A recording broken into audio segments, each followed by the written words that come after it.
जय हिंद दोस्तों, let's start. Ukrainian minister to visit Delhi next week for talks likely to invite PM Modi to visit Kyiv। Ukraine के minister Delhi में आने वाले हैं नेक्स्ट वीक, और साथ ही साथ संभावना ये भी है कि प्राइम मिनिस्टर हमारे जो नरेंद्र मोदी जी हैं उनको भी बुलाया जाए यूक्रेन में विजिट के लिए। विजिट का मकसद क्या होगा, उसका एजेंडा क्या होगा, जो रसिया ने यूक्रेन के ऊपर अटैक किया उसके ऊपर बातचीत होगी। नेक्स्ट देखते हैं।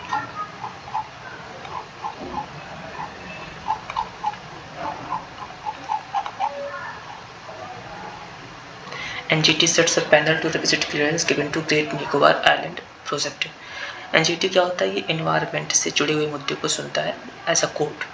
ओके, इसने क्या किया कि निकोबार आइलैंड प्रोजेक्ट जो कि 72,000 करोड़ का था उसको स्टे कर दिया गया है। ठीक है, स्टे क्यों कर दिया, क्योंकि इकोनॉमिक एनवायरमेंटली सेंसिटिव था, इसलिए इसको स्टे लगा दिया गया है। इसमें बनना क्या क्या था, प्रपोजल क्या क्या था, international container transshipment terminal, okay, and साथ ही साथ एक ग्रीनफील्ड इंटरनेशनल एयरपोर्ट बनना था और पावर प्लांट बनना था। The port will be controlled by the Indian navy while the airport will have dual military civilian functions and will cater to tourism as well। यहाँ पे आने की जो पोर्ट होता वहाँ पे मिलिट्री पर्पज में भी उसका इस्तेमाल किया जाता और साथ ही साथ उसका टूरिज्म पर्सपेक्टिव से भी इस्तेमाल किया जाता। हालांकि इसमें स्टे लगा दिया गया है, आगे क्या होगा, I will keep updating you. The Trump indictment of polarised America, ये तो हो चुका है, ये पुरानी न्यूज है 3-4 दिन पहले की। पॉज एंड इफेक्ट, ये भी हो चुका है, जो अभी कल RBI ने मॉनेटरी पॉलिसी कमेटी में जो पॉलिसी रेट था उसको डिक्रीज किया। तो पॉलिसी रेट क्या होता है, इंटरेस्ट रेट क्या होता है, कैसे इन्फ्लेशन को कंट्रोल करते हैं, मैंने पूरा इस पर कल डिस्कशन किया था। Some advice to India on the IFA negotiation. IFA negotiation means ये थोड़ा सा देख लेते हैं।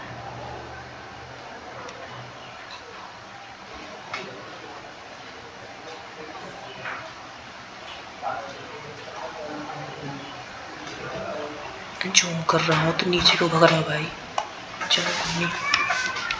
Although the World Trade Organization is in a moribund condition, there is a prolific activity taking place in one area of rule-making investment facilitation agreement (IFA). Backed by more than 100 countries, it doesn't include India. The proposed IFA is meant to create legally binding provisions aimed at facilitating investment flows. The legal obligations inter alia will require states to augment regulatory transparency and predictability of investment measures. This agreement will be very different from investment protection agreements such as bilateral investment treaties that allow foreign investors to bring claims against the host state for alleged treaty breaches. This is known as investor-state dispute settlement। देखिए, इसमें ये बताया गया है कि जो world trade organisation है, जो कि वर्ल्ड लेवल पर जो ट्रेड होता है उसको रेगुलेट करती है, उसको मैनेज करती है, वो मॉरबिड कंडीशन यानी कि इसमें बहुत ही कमज़ोर कंडीशन में अच्छे से वर्क नहीं कर रहा है। अभी क्या हो रहा है कि अभी एक इन्वेस्टमेंट फैसिलिटेशन एग्रीमेंट IFA जैसा कुछ बाहर आ रहा है, ठीक है, जिसको 100 कंट्री ने बैक किया है। बैक मतलब कि 100 कंट्री ने उसका समर्थन दिया है, हालांकि इसमें इंडिया शामिल नहीं है। तो इस पूरे आर्टिकल में यही बताया गया है कि इंडिया को शामिल होना चाहिए, उसके लिए कुछ यहाँ पे डेटा, कुछ फैक्ट दे के अपने आर्गूमेंट को सबस्टेट किया गया है, ठीक है। तो the proposed IFA is meant to create legally binding provisions aimed at, इसमें क्या होगा, जो IFA होगा उसके जो प्रोविजन होंगे वो इन्वेस्टमेंट फ्लो को फैसिलिटेट करेंगे, यानी कि फैसिलिटेट का मतलब स्मूथ करना, अच्छे से चलना। इसमें ये होगा कि एक कंट्री अगर दूसरे कंट्री पर इन्वेस्टमेंट कर रही है तो उसमें कुछ लीगली बाइंडिंग कंडीशन लगाई जाएगी, ठीक है। ये कुछ जैसे कि पहले BIT होता था ना, BIT क्या होता था, बायलैटरल इन्वेस्टमेंट ट्रीटीज। इसमें होता था लेट्स से अगर कोई एक कंट्री B कंट्री में इन्वेस्टमेंट करती है, B कंट्री कुछ ऑब्लिगेशंस या फिर कुछ रूल्स को ब्रीच करती है, तो जो A कंट्री है उसको डिस्प्यूट रिड्रेसल मैकेनिज्म का इस्तेमाल कर सकती है, जिसका नाम है इन्वेस्टर स्टेट डिस्प्यूट सेटलमेंट या फिर ISDS। तो इंडिया ने इसको ज्वाइन नहीं किया है, तो पूरे आर्टिकल में यही बताया गया कि इंडिया को ज्वाइन करना चाहिए, okay. Science for all, LIGO India must contribute to the communities it needs sustenance from. LIGO क्या है, the union government's approval to set up a gravitational wave protection facility in Maharashtra. Maharashtra में gravitational wave protection facility establish होने वाली है। 2600 crore project is one that will consist of a detector called the laser interferometer gravitational wave observatory LIGO. LIGO का full form ये पूरा laser interferometer gravitational wave observatory. ये क्या करता है कि ग्रेविटेशनल वेव को डिटेक्ट करता है कॉस्मस में, यानी ब्रह्मांड में जो गुरुत्वाकर्षण के जो किरणें चलती हैं उसको डिटेक्ट करेगा और उस पर अध्ययन करेगा। ठीक है, तो ये इंडिया में तकरीबन 3 जगह पे है और पहले ये यूएस में था। तो इसके बारे में इसमें डिटेल में एनालाइज किया गया है। यहाँ पे देखते हैं पास एंड डिफेक्ट। हाँ, इसको तुमने देख लिया, आगे चलते हैं।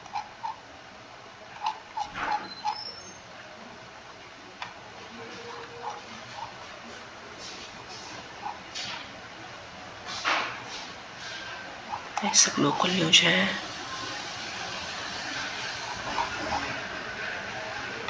Himachal considering legalising cultivation of cannabis says chief minister. Himachal Pradesh chief, ये देखिए जूम हुआ, ये एक छोटा सा प्लांट है, इसका नाम है कैनाबिस। ये मेडिकल प्लांट है, इसका इस्तेमाल ड्रग्स बनाने में किया जाता है। देखिए, जब भी हम ड्रग्स की बात करते हैं ना, इट्स में साउंड नेगेटिव कि ड्रग्स ये होता है कि लाइक हेरोइन, गांजा, चरस, बस। लेकिन ये ड्रग्स का मतलब थोड़ा सा जनरल होता है। जब भी हम ड्रग्स की बात करते हैं, ड्रग्स के अंदर मेडिसिन भी आ जाती है, लाइक पैरासीटामोल, बीकासूल, ये भी ड्रग्स के अंदर आ जाते हैं। तो हिमाचल प्रदेश ने इसको लीगलाइज कर दिया, मीन्स इसकी खेती करी जा सकती है, इसको बैन किया गया था। लीगलाइज करने के लिए उन्होंने क्या तर्क दिए हैं? It would play significant role in generating revenue for the state. State के लिए रेवेन्यू जनरेट करेगा। इसके अलावा ये रोग निवारण में भी काम करेगा, क्योंकि इसकी बहुत सारी मेडिसिनल प्रॉपर्टीज़ हैं। It can be used for industrial purposes as well. Industrial purpose में भी इसका इस्तेमाल किया जा सकता है, एटसेट्रा एटसेट्रा एटसेट्रा।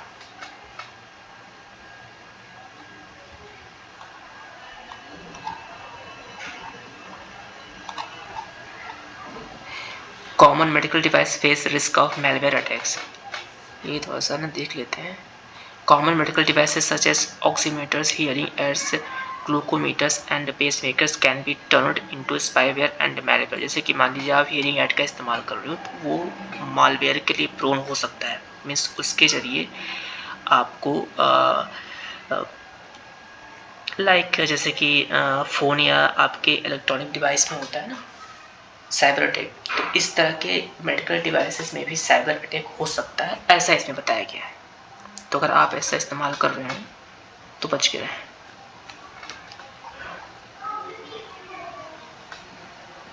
ये भी कल हो गया है। ये वर्ल्ड की न्यूज़ है। ये क्या है कि इसमें नाइजीरिया में, जो कि अफ्रीकन कंट्री है, यहाँ पे एक गांव में कुछ गनमैन जाते हैं और 50 लोगों को जान से मार देते हैं। I don't know why.